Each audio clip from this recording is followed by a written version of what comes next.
Aise, mambo vipi? Habari za hivi punde ni kwamba tumempoteza msanii wa Injili Beatrice Mbugua Wairimu almaarufu kama Betty Bayo. Taarifa zilizotoka katika hospitali kuu zikionyesha kwamba mwenda zake ameaga dunia siku ya leo. Pia taarifa kutoka kwa mwandani wake aliyekuwa mpenzi wake wa hapo awali, nikimzungumzia Pastor Kanyari.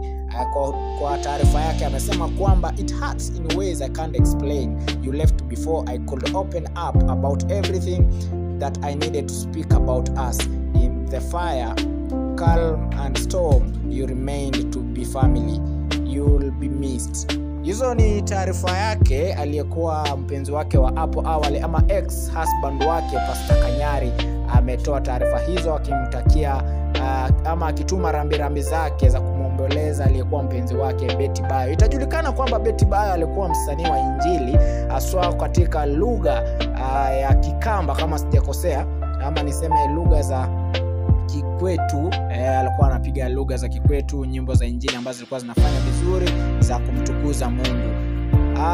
Familia yake tuwatakieni makiwa, Mola anapoilaza roho yake Betty Bayo mahali pema peponi, na sisi kama wana Galiton Media tunawatakieni familia, ndugu na jamaa wote wa karibu makiwa. Till next time, keep it locked. Usikose kushare, like na